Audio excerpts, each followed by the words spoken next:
Here's a contradiction that should keep you up at night.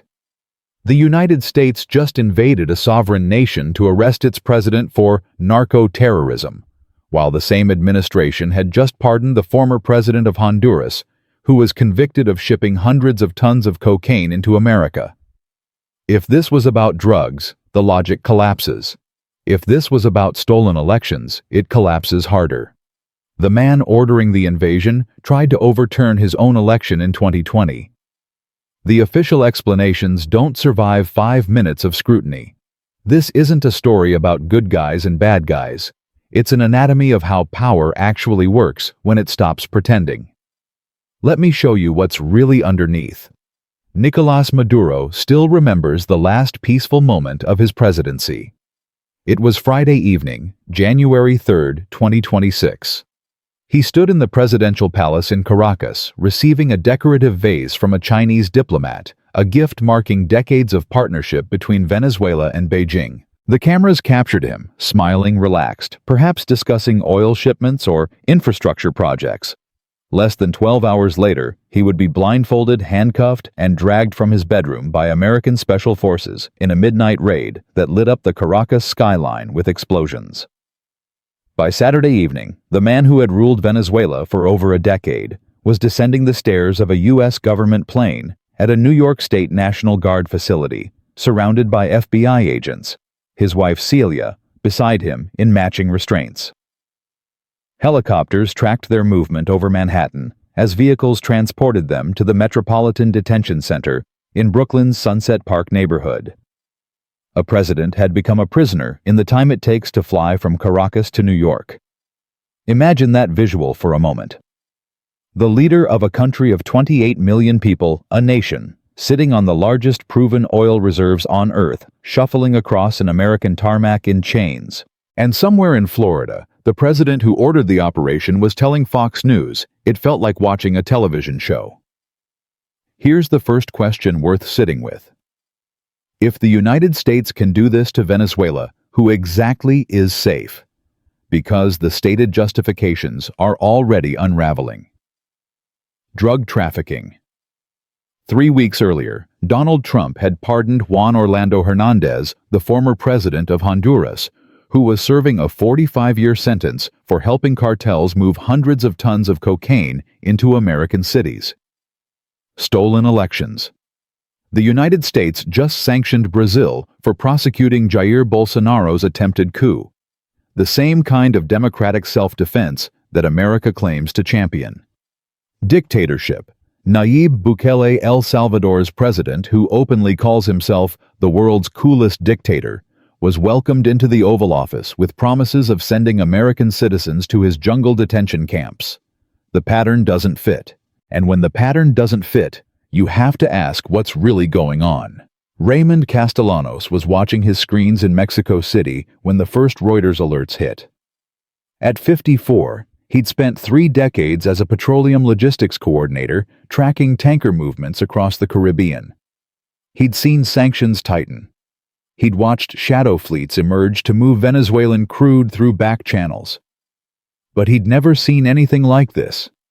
Within hours of the strike announcement, his phone wouldn't stop ringing refiners, desperate to understand what this meant for their heavy crude contracts traders, trying to calculate exposure shipping companies, wondering if their vessels were now targets. Raymond's firm had $340 million in cargo positions tied to Venezuelan supply chains. By Monday morning, he would learn that $78 million of that was effectively stranded tankers that couldn't dock contracts, that couldn't clear insurance, that wouldn't cover acts of war. He told me later that his hands were shaking as he drafted the memo to his partners. Not from fear, from the realization that everything he thought he understood about how the Western Hemisphere operated had just been rewritten in a single night. Meanwhile, in Houston, a very different scene was unfolding. Victoria Chen hadn't slept in 36 hours, but she wasn't tired. At 41, she ran strategic acquisitions for one of America's largest independent oil companies, the kind of firm that had been quietly positioning for exactly this scenario. She'd been tracking the military buildup since November, the USS Gerald Ford Carrier Group in the Caribbean. the F-35s stationed in Puerto Rico, the 15,000 troops assembled for what the Pentagon called Operation Southern Spear. Her company had accumulated options on Gulf Coast refinery capacity, designed for heavy sour crude. When the strike happened, those options became worth $47 million more than they'd cost. Victoria's moment came during the press conference when Trump said the words that made her sit up straight. "We're going to have our very large United States oil companies, the biggest anywhere in the world, go in. Spend billions of dollars, fix the badly broken infrastructure, the oil infrastructure, and start making money for the country." She immediately texted her CEO 3 words, "Green light, move." 2 professionals, same industry. One watching wealth evaporate, the other watching it materialize. The difference wasn't intelligence or luck. It was understanding which direction the system was about to move and being positioned accordingly. But here's what most people get wrong about this story. They see it as a foreign policy event, a military operation, something happening over there that doesn't touch their daily lives. That's exactly the wrong frame. This is an economic event with military characteristics, and the economics will reach every American household within months. Consider this. Venezuela holds 303 billion barrels of proven oil reserves, roughly 18% of all known oil on Earth. More than Saudi Arabia, more than Russia, more than any other nation. That oil has been flowing primarily to China, keeping Beijing's industrial economy humming while providing Caracas with the revenue to survive American sanctions. It's also been flowing to Cuba at subsidized prices, keeping Havana's government functional, despite 6 decades of American pressure. When Trump stood at that podium and said, "We're going to run the country," he wasn't making an idle boast. He was announcing the largest seizure of natural resources by a Western power since the colonial era. American oil companies will now pump Venezuelan crude. American refiners will process it. American strategic interests will determine where it flows and who gets to buy it. The implications cascade outward in directions most people haven't considered yet. We'll get to those. But first you need to understand the legal dimension, or rather, the deliberate absence of one. Professor Peter Kuznick, director of the Nuclear Studies Institute at American University, put it as plainly as anyone has: there is no fig leaf of legality to what the United States is doing, but Trump prefers it that way. That sentence deserves to sink in. The illegality isn't a problem to be solved. It's a feature to be advertised. When you're building a strongman image, being constrained by law makes you look weak. Breaking law flagrantly publicly while your opponents sputter about constitutions and international courts makes you look powerful. Congress wasn't informed of the operation. The War Powers Act was ignored. International law was treated as irrelevant. And when critics pointed this out, the administration's response was essentially, "So what?" Maria Santos was working the night shift at a hospital in Maracaibo, Venezuela's second-largest city, when the power went out. At 38, she'd spent 15 years as an emergency room nurse surviving the country's economic collapse. The hyperinflation, the shortages of everything from bandages to blood pressure medication. She'd learned to work with car batteries and candlelight when the grid failed. But this blackout was different. This one came with the sound of distant explosions and the knowledge that something fundamental had changed. By morning, the hospital had exhausted its generator fuel. Maria watched a 67-year-old cardiac patient die because they couldn't power the equipment keeping him alive.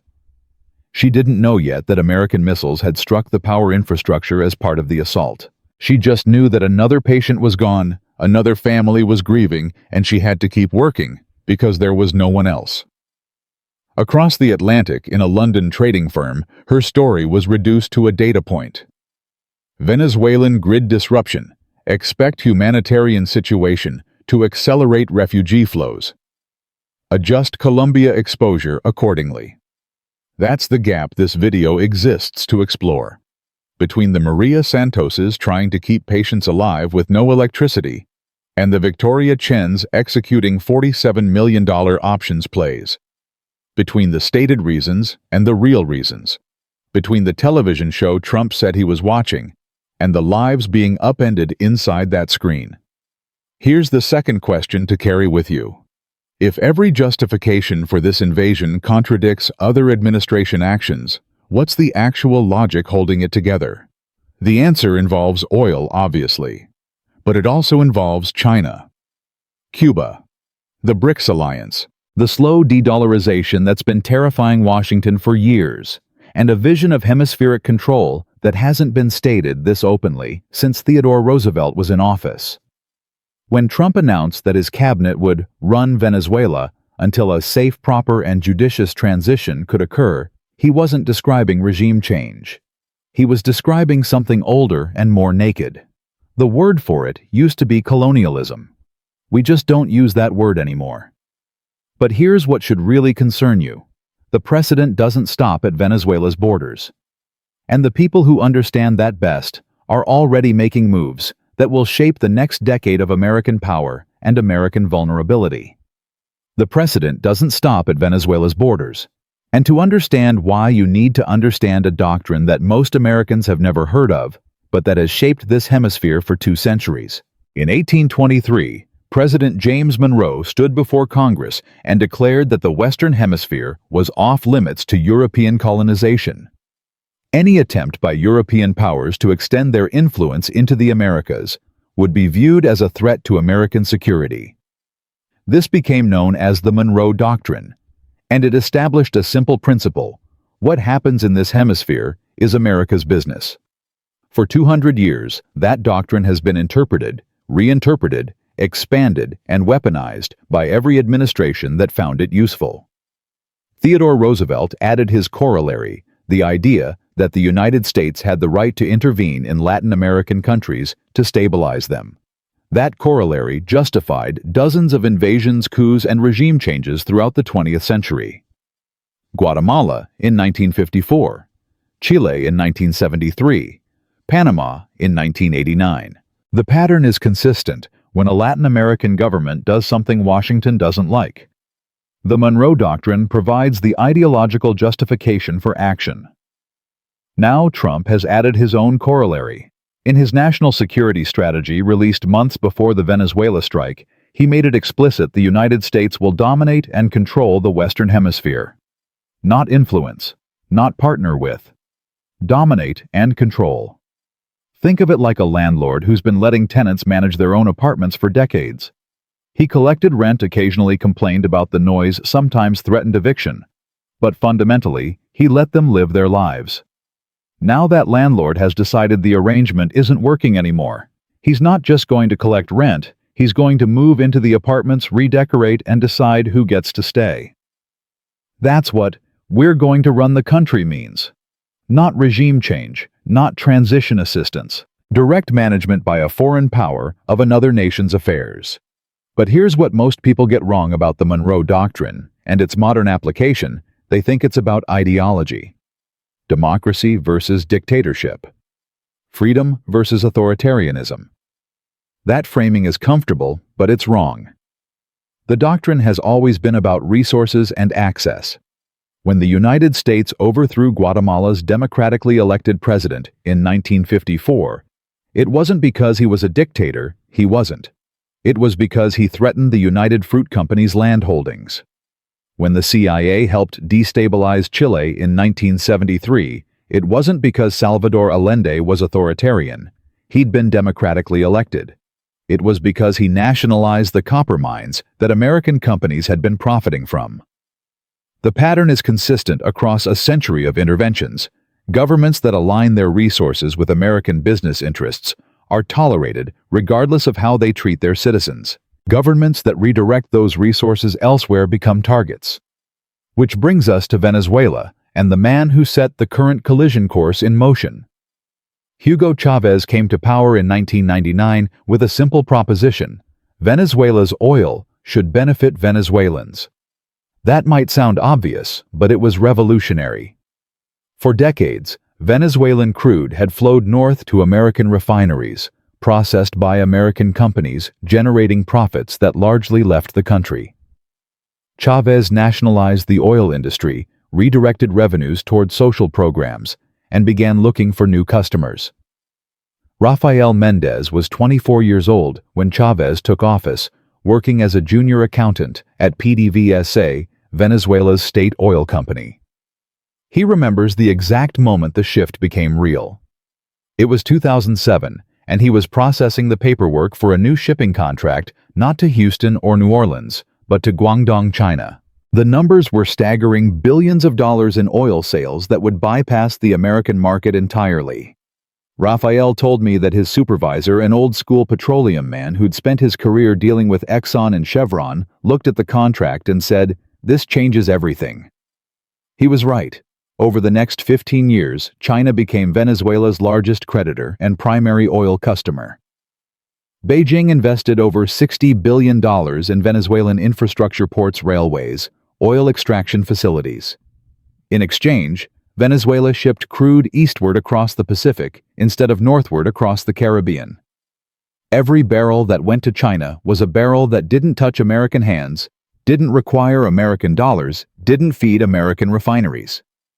This wasn't just an economic arrangement. It was a direct challenge to the architecture of American hemispheric control. Here's a question worth considering.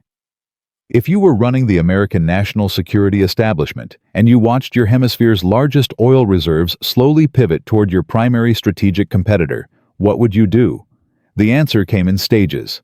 Sanctions in 2017, targeting Venezuelan officials. Broader sanctions in 2019, targeting the oil industry itself. Asset freezes. Banking restrictions. The explicit goal, stated openly, was to make Venezuela's economy so painful that either Maduro would fall or the population would rise up and remove him. It didn't work. Elena Vargas was running a small import business in Caracas when the sanctions hit hardest. At 46, she'd spent 2 decades building a company that brought consumer goods from Miami, everything from pharmaceuticals to spare parts for machinery. Within 18 months of the 2019 sanctions, her business was effectively dead. Banks wouldn't process her transactions. Shipping companies wouldn't touch Venezuelan cargo. The supply chains she'd built over 20 years evaporated. But here's the unexpected twist: Elena didn't blame Maduro. She blamed Washington. "They said the sanctions would hurt the government," she told me. "They hurt me. They hurt my employees. They hurt everyone I knew who was just trying to survive. The government people, they found ways around it. They always do." This is the paradox of economic warfare. Sanctions are designed to pressure governments by inflicting pain on populations. The theory is that suffering citizens will demand change from their leaders. In practice, governments often find workarounds, shadow banking alternative currencies, new trade partners, while ordinary people absorb the damage. Venezuela's workaround was China, and to a lesser extent, Russia, Iran, and the emerging BRICS alliance. When the dollar system closed its doors, Venezuela walked through other doors. The oil kept flowing, just in different directions. Remember Raymond Castellanos from Part 1? The petroleum logistics coordinator in Mexico City, who watched $78 million in cargo positions evaporate overnight. He'd spent years navigating the shadow networks that emerged to move Venezuelan crude around American sanctions. Ship-to-ship transfers in international waters. Relabeling cargo as Malaysian or Omani crude. Documentation that was technically accurate but practically meaningless. "The oil always finds a way," Raymond told me. "You can sanction a country, but you can't sanction physics. The crude exists. It has to go somewhere. Our job was figuring out the somewhere." That shadow system wasn't just about Venezuela surviving. It was about proving a concept.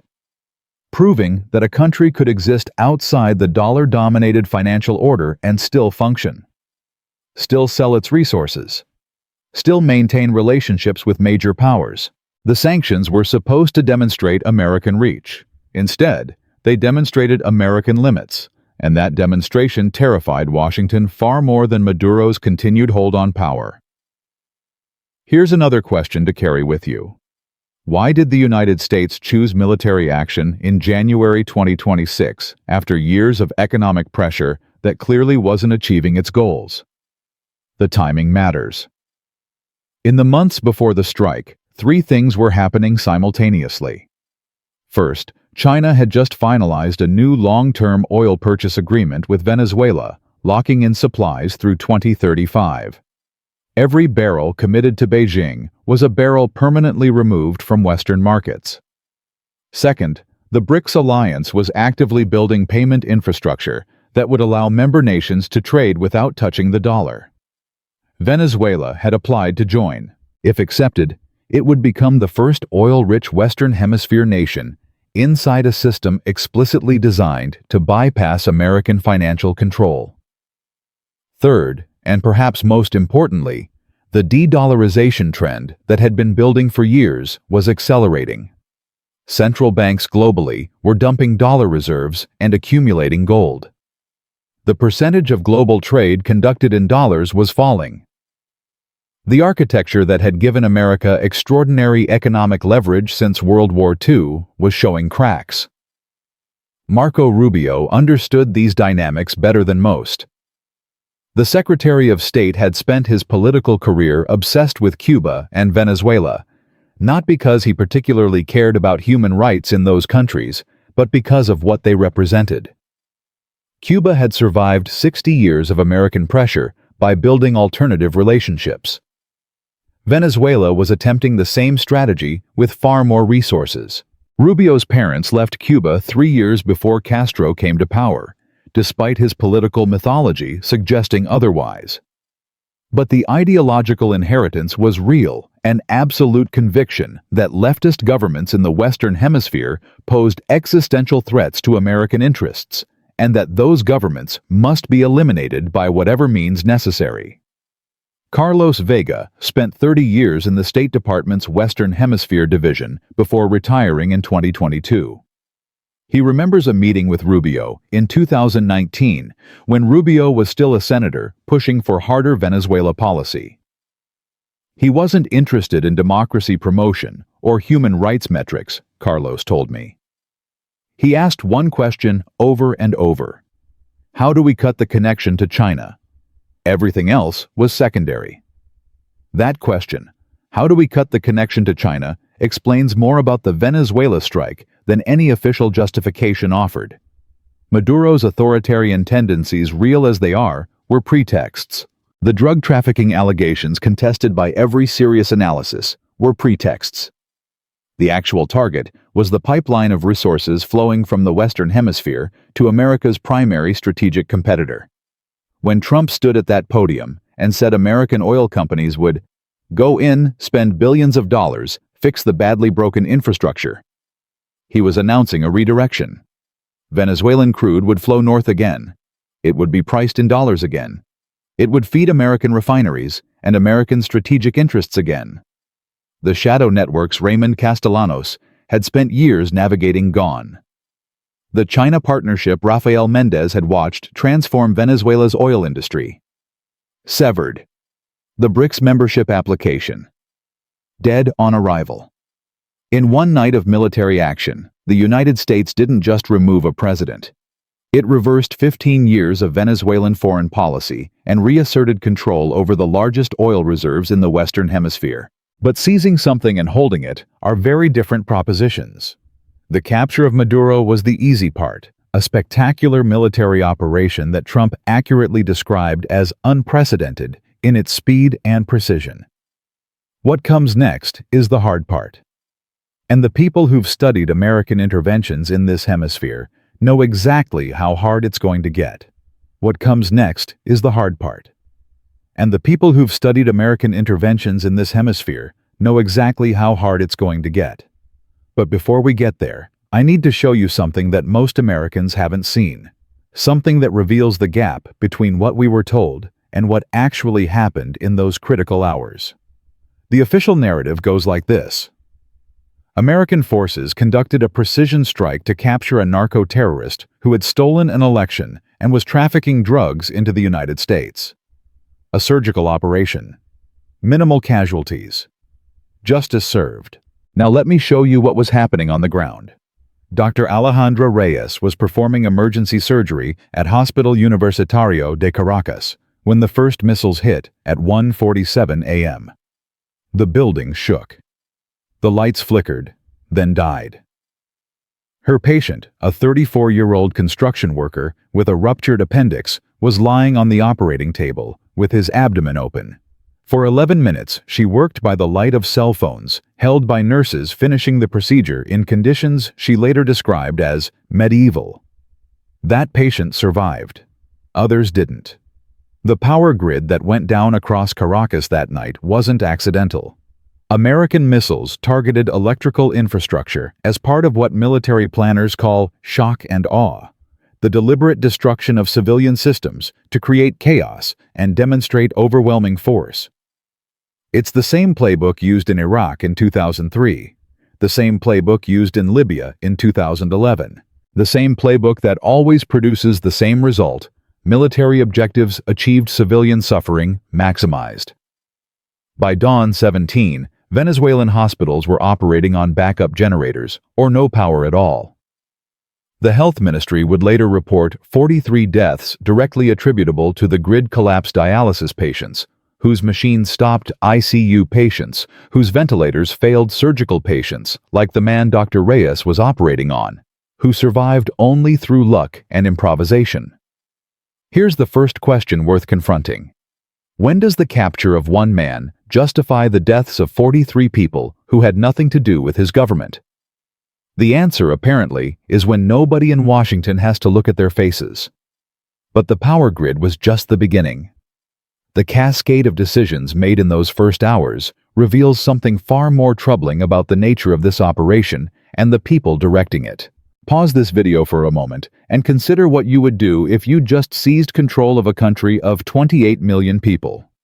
You'd probably want to establish order quickly, communicate with the population, ensure basic services, prevent looting and chaos. You'd probably have a plan. The Trump administration had no plan. Or more precisely, they had a plan for the spectacular part, the midnight raid, the helicopter assault, the capture that Trump described as being like a television show. What they didn't have was a plan for the morning after. General James Rodriguez, retired, spent 40 years in military planning, including multiple deployments to Latin America. He was watching the press conference from his home in Virginia when Trump announced that the U.S. would run Venezuela with cabinet members. He told me his immediate reaction was disbelief. "Running a country isn't a part-time job," he said. "It requires thousands of people with expertise in governance, infrastructure, security, economics. It requires cultural knowledge, language skills, relationships with local leaders. You can't do it with a handful of cabinet secretaries flying in for photo opportunities." And anyone with military experience knows this, which means either they know and don't care, or they genuinely don't understand what they've committed to. The evidence suggests the latter. Within 48 hours of the strike, it became clear that no one had thought through basic questions. Who would maintain law and order in Venezuelan cities? The local police, many of whom were loyal to Maduro American troops who don't speak Spanish and don't know the streets. Private security contractors with all the accountability problems that implies. Who would keep the electricity running, the water flowing, the hospitals functioning? The same bureaucrats who'd been running those systems under Maduro, now asked to work for the government that had just bombed their country. American technical advisors who'd never seen Venezuelan infrastructure. Who would prevent the population from turning against an occupying force? Because that's what American troops would be, occupiers. And occupied populations throughout history have one consistent response to occupation. Luis Fernandez understood this better than the generals in Washington. At 61, he'd spent his career as a professor of Latin American history at the University of the Andes in Mérida. He'd written 3 books on U.S. interventions in the hemisphere. When his students asked him on Monday morning what would happen next, he gave them an answer that would prove prophetic. "The Americans will discover what every empire discovers eventually," he said. "It's easy to break things. It's hard to build them. And it's impossible to make people love you at gunpoint." Remember Maria Santos from Part 1? The emergency room nurse in Maracaibo, who watched a cardiac patient die because the power went out. By the end of that first week, She'd watched 3 more patients die from infrastructure failures. But something had shifted in her. The numbness had given way to anger. Not at Maduro, she'd never particularly liked him. At the people who'd decided that capturing one man was worth destroying the systems that kept ordinary Venezuelans alive. They talk about freedom, she told me. They talk about liberating us from a dictator. But the dictator never killed my patients. The Americans did. That sentence is the seed of an insurgency. And anyone who's studied Iraq or Afghanistan or Libya knows exactly how those seeds grow. Here's what most people get wrong about military interventions. They think the hard part is the fighting. The missiles, the special forces, the dramatic captures. That's actually the easy part. The hard part is what comes after, when the cameras leave and the occupation begins and the population decides whether to cooperate or resist. The Bush administration learned this in Iraq. 8 years, 4,500 American dead, hundreds of thousands of Iraqi dead, trillions of dollars. And what did they leave behind? A country more unstable than they found it now allied with Iran. The Obama administration learned it in Libya. A quick intervention, Gaddafi dead, mission accomplished. Except the country collapsed into civil war that continues to this day, with slave markets operating openly in a nation the U.S. claimed to have liberated. Now the Trump administration is learning it in Venezuela. Or rather, they're refusing to learn it because learning would require acknowledging that the television show they enjoyed watching might have a much darker ending. But here's the twist that makes Venezuela different and potentially much worse than those previous interventions. Venezuela is not on the other side of the world. It's in our hemisphere. It shares a 400-mile border with Colombia, America's closest ally in South America. It has 28 million people, millions of whom have already fled the country's economic collapse over the past decade. Those refugees went to Colombia, to Brazil, to Peru, to the United States itself. Now imagine what happens when those remaining 28 million people live under a chaotic occupation with no clear end date. When the infrastructure America destroyed takes years to rebuild. When armed groups, some loyal to Maduro, some opportunistic, some genuinely criminal, emerge to challenge whatever authority America tries to establish. Where do those people go? Colonel Patricia Vega retired, spent her career in Southern Command, the U.S. military division responsible for Latin America. She was among the first to raise alarms about the refugee implications of the Venezuela strike. We're already dealing with the largest migration crisis in the Western Hemisphere's history, she told me. 7 million Venezuelans have fled since 2015. That's before we bombed their country and arrested their president. The displacement we're about to see will make the previous wave look like a trickle. Colombia has already moved troops to its border, not to threaten Venezuela, but to prepare for the human tide heading south and west. Brazil is doing the same. And every one of those refugees who makes it to the U.S. Mexico border becomes a political problem for the same administration that created the crisis in the first place. There is a cruel irony here that deserves acknowledgement. Trump justified harsh immigration policies by pointing to Venezuelan migrants arriving at the southern border. He used images of desperate people in caravans to stoke fear about invasion. He built his political brand on being tough on immigration from exactly this region. And now, through military action, he has guaranteed that the migration crisis will intensify by orders of magnitude. The intervention designed to demonstrate American strength will produce exactly the outcome he claimed to be preventing. This is the rage moment.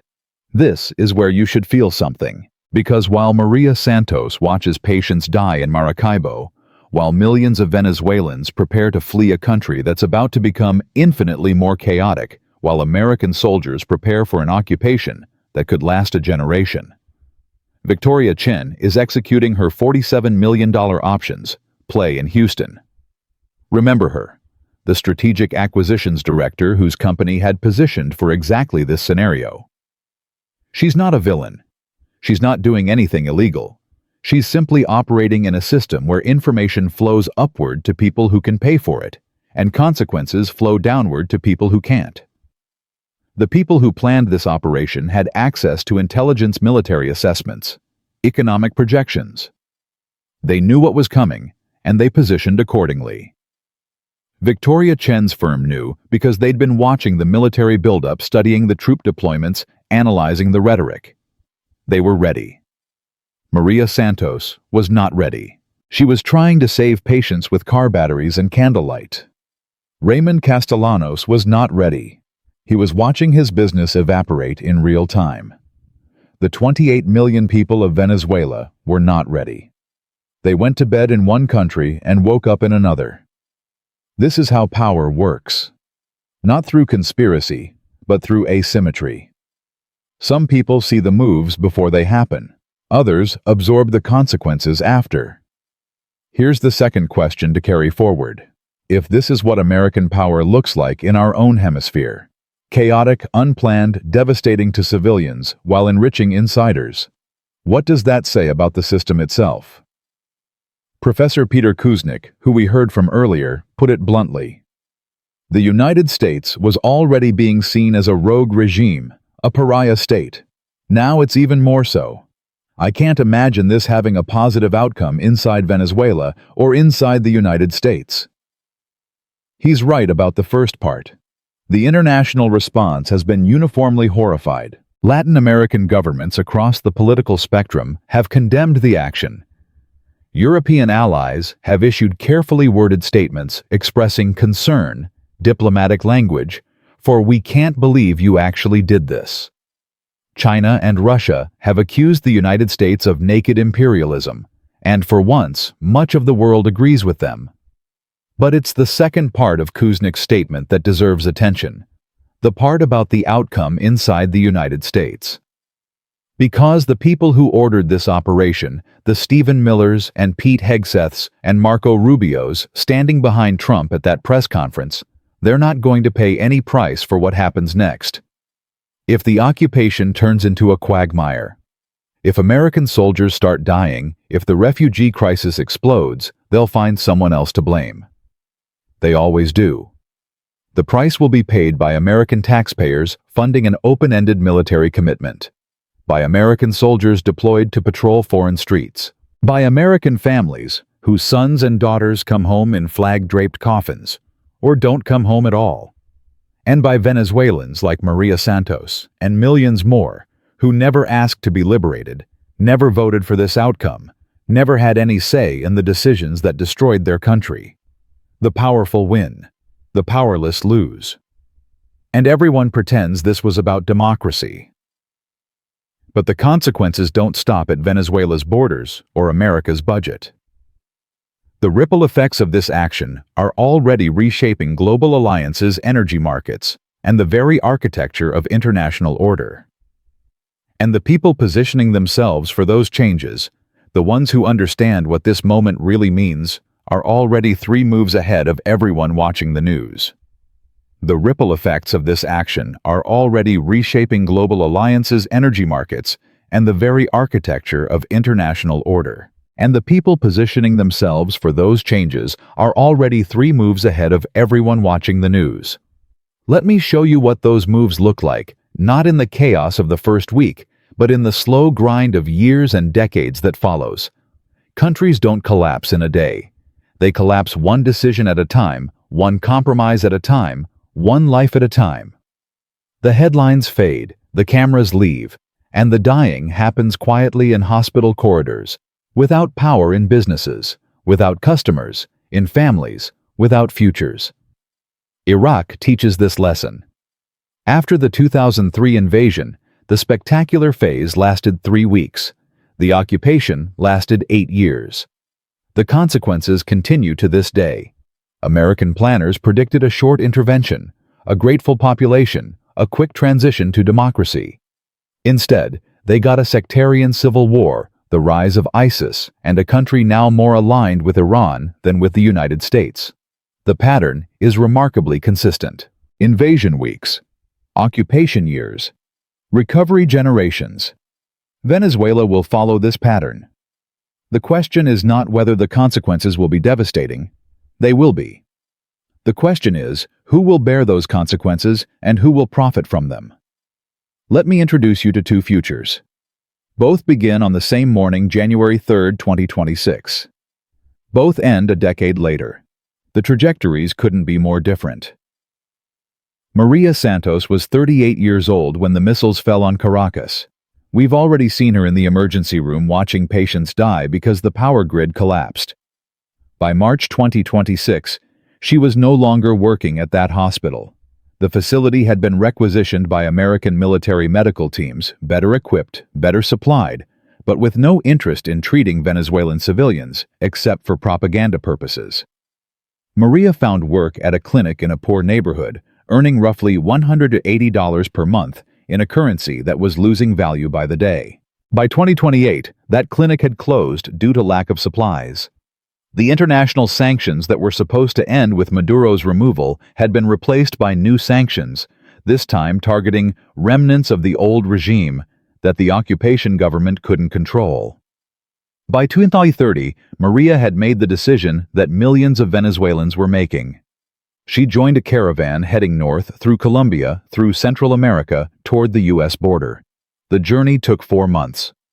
She arrived in Texas with nothing but the clothes she was wearing and a nursing credential that American hospitals wouldn't recognize.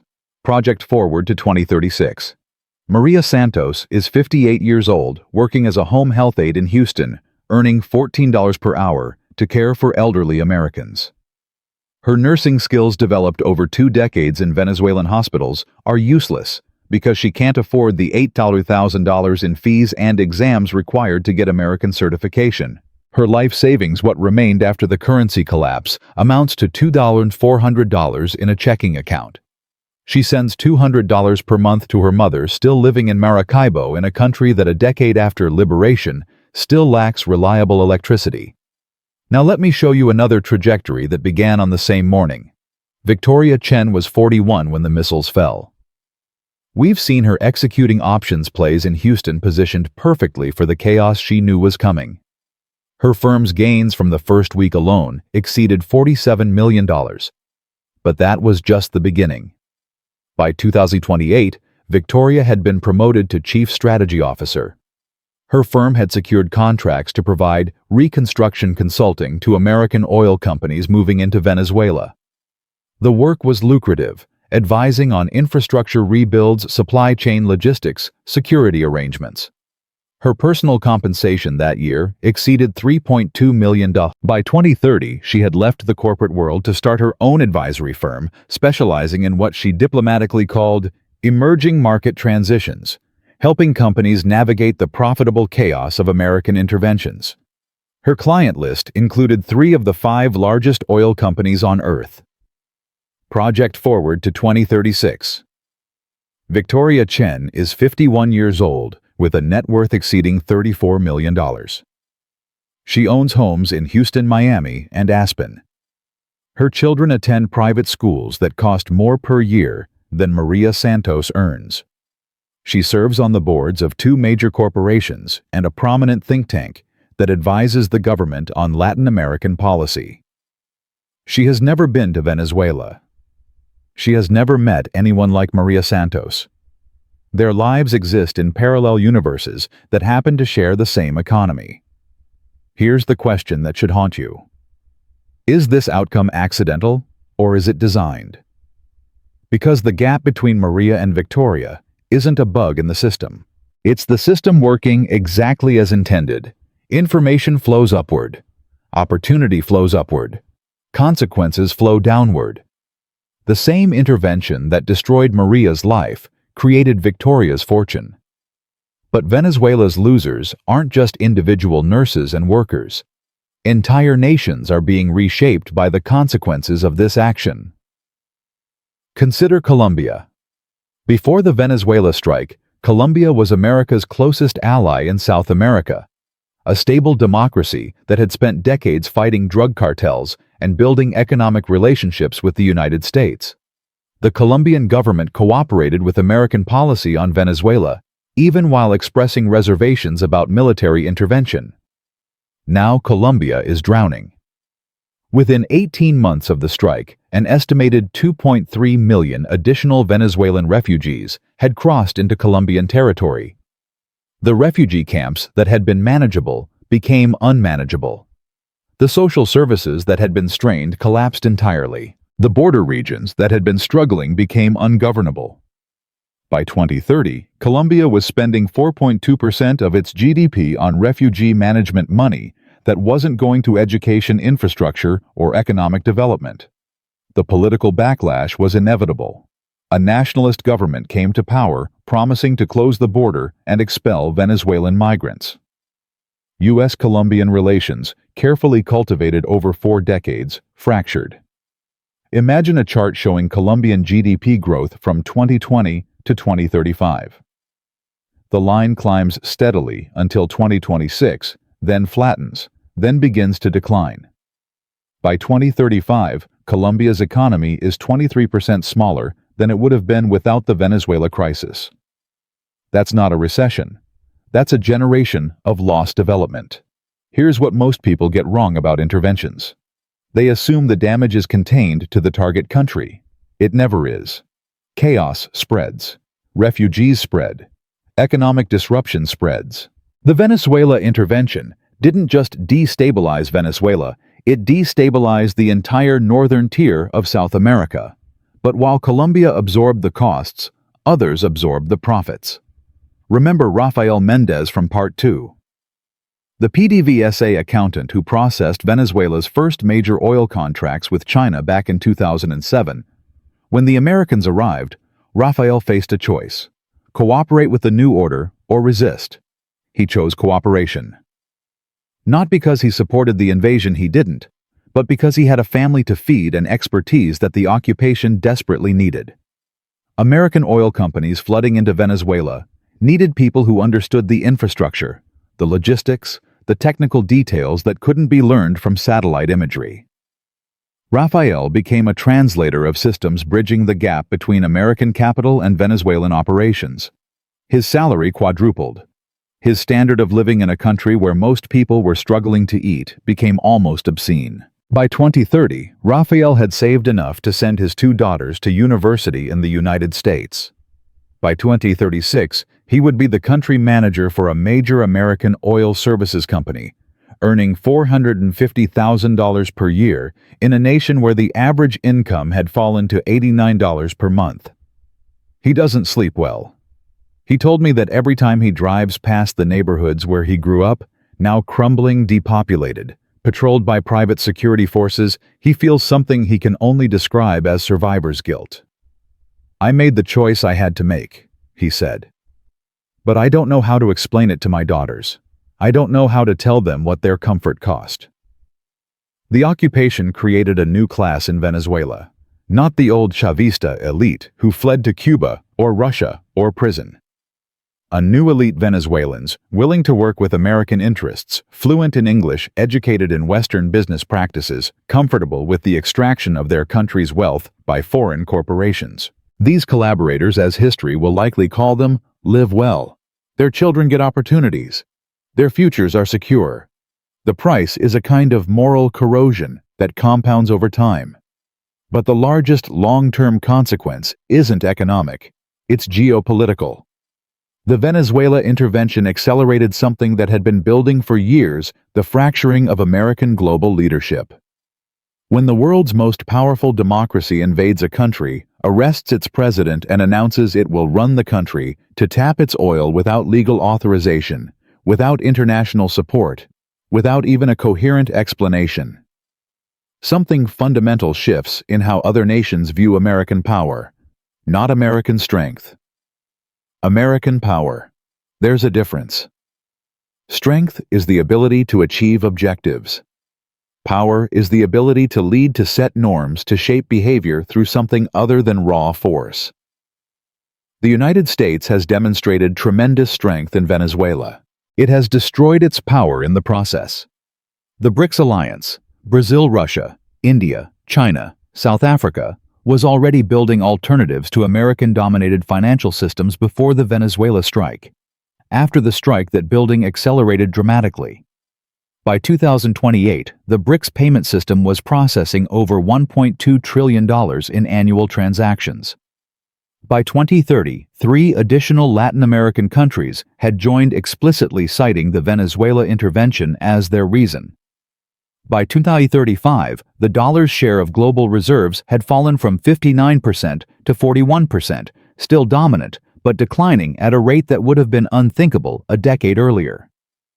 Professor Luis Fernandez, the historian who predicted Venezuela would become a quagmire, published a widely read essay in 2032 titled "The Empire's Last Colony." His thesis was simple. Venezuela marked the moment when American hegemony in the Western Hemisphere began its terminal decline. Not because the military failed, it succeeded spectacularly, but because success revealed something the rest of the world couldn't unsee.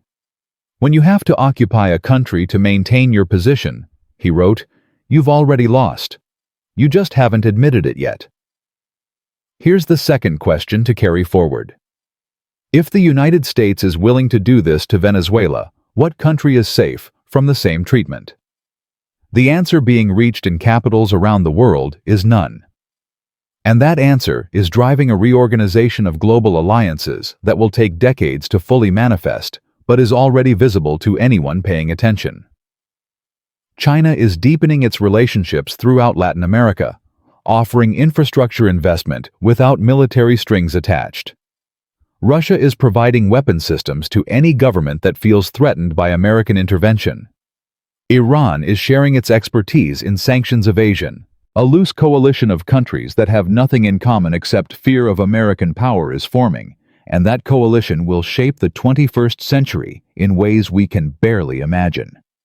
The intervention that was supposed to demonstrate American strength demonstrated something else entirely, that American power unconstrained by law or legitimacy is something to be feared and hedged against rather than trusted and allied with. Meanwhile, in Houston and New York and Washington, the architects of this intervention are moving on to the next opportunity. The forever war they've created will be managed by career military officers and forgotten by the public. The profits will continue to flow.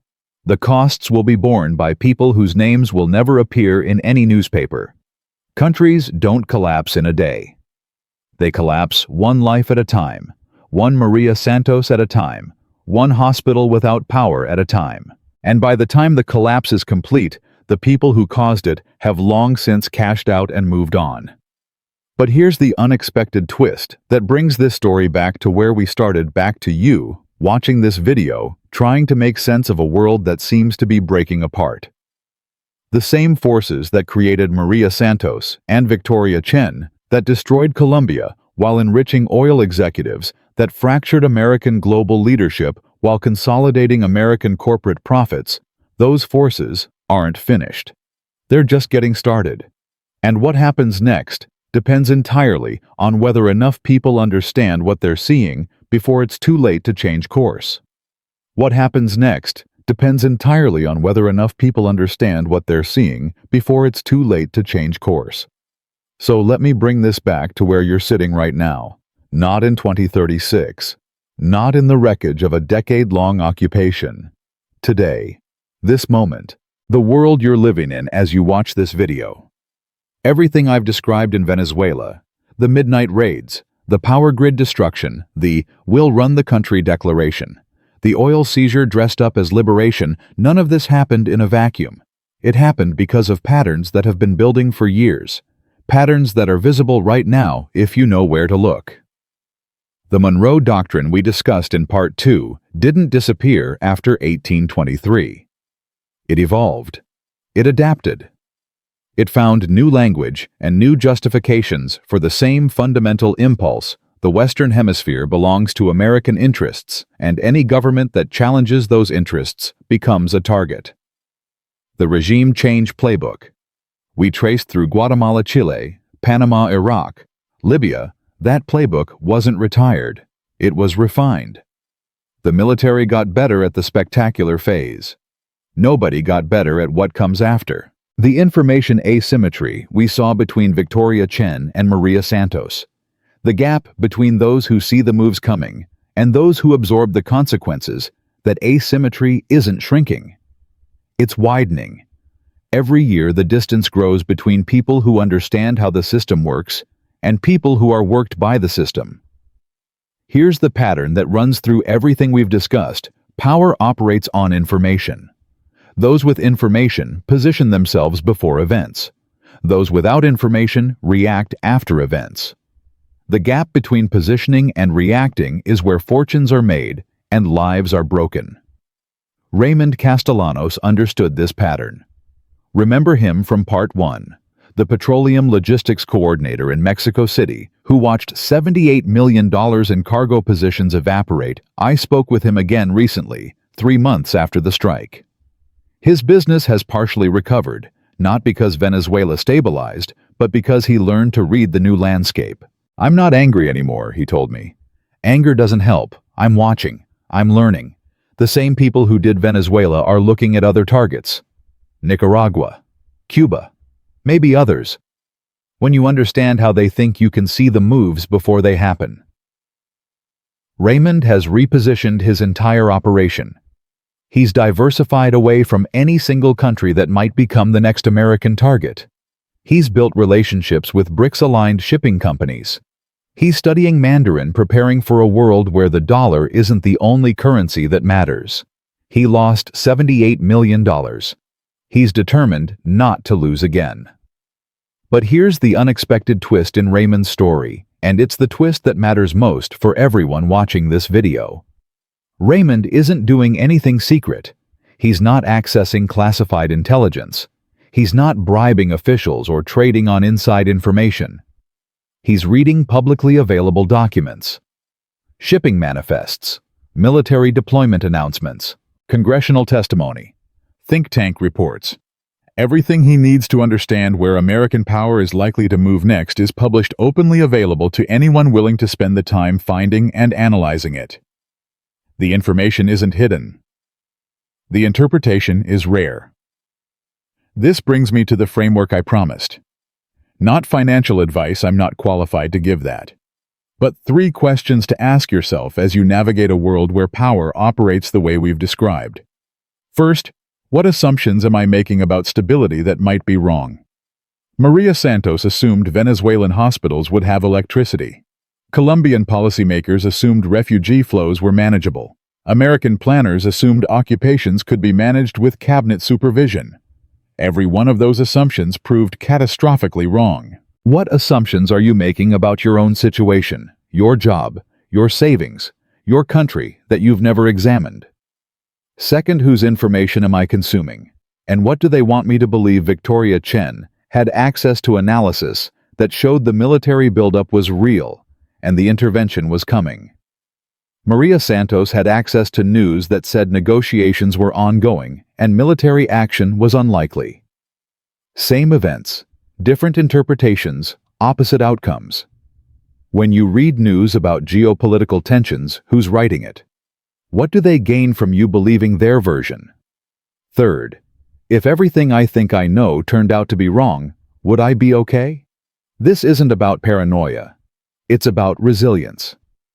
Rafael Mendez survived the transition because he had skills that were valuable in multiple scenarios. Maria Santos was devastated because her entire life was built on systems that couldn't survive disruption. What would happen to you if the systems you depend on changed dramatically? These questions don't have comfortable answers. That's the point. Comfort is what the powerful sell to the powerless while repositioning themselves for change. Let me close the loop on where we started. Nicolas Maduro is in a Brooklyn detention center awaiting trial on charges that legal scholars across the political spectrum have called unprecedented. Delcy Rodriguez, the vice president who Trump claimed was gracious and cooperative, is leading a resistance government from an undisclosed location, calling for Maduro's release and international intervention to end the occupation. The country is fracturing along lines that will take generations to heal. Dr. Alejandra Reyes, the surgeon who finished an appendectomy by cell phone light while missiles fell, has emigrated to Spain. She practices medicine in Barcelona, now treating European patients while her country bleeds. She told me she has nightmares about the patients she couldn't save, not because of lack of skill, but because someone in Washington decided that capturing one man was worth destroying a power grid. Professor Peter Kuznick, the historian who called the administration a lineup of war criminals, has been added to a watch list. His university received inquiries about his anti-American activities. He continues to teach and speak publicly, but he's aware that the space for dissent is narrowing. And somewhere in Houston, Victoria Chen is reviewing quarterly projections for her advisory firm. The Venezuela portfolio has performed beyond expectations. The Colombia disruption has created new opportunities. The BRICS realignment is generating demand for exactly the kind of transition consulting her firm provides. She doesn't think of herself as part of the problem. She's simply operating within a system that rewards certain behaviors and punishes others. The system created her, and she serves the system, and the cycle continues. Here's the question worth ending on. What kind of system creates Victoria Chen's and destroys Maria Santos's? Because this video was never really about Venezuela. Venezuela is a case study, a specimen under the microscope. The forces that produced that intervention, the Monroe Doctrine mentality, the regime change playbook, the information asymmetry, the gap between those who position and those who react. Those forces didn't begin in Caracas, and they won't end there. The same logic that justified destroying a power grid to capture one man can justify other actions. The same pattern that enriched connected insiders while devastating ordinary people will repeat. The same gap between the official explanation and the actual motivation will appear in the next crisis and the one after that. I started this video by pointing out a contradiction. The United States invaded a country to arrest its president for narco-terrorism while pardoning a convicted drug trafficker. That contradiction doesn't make sense if you assume the stated reasons are the real reasons. It makes perfect sense if you understand that stated reasons are rarely real reasons. They're narratives constructed after decisions are made, designed to provide cover for actions that serve other purposes. The purpose in Venezuela was never democracy. It was never drug interdiction. It was never human rights. The purpose was control of resources, of regional alignment, of the slow drift toward a multipolar world where American dominance is no longer guaranteed.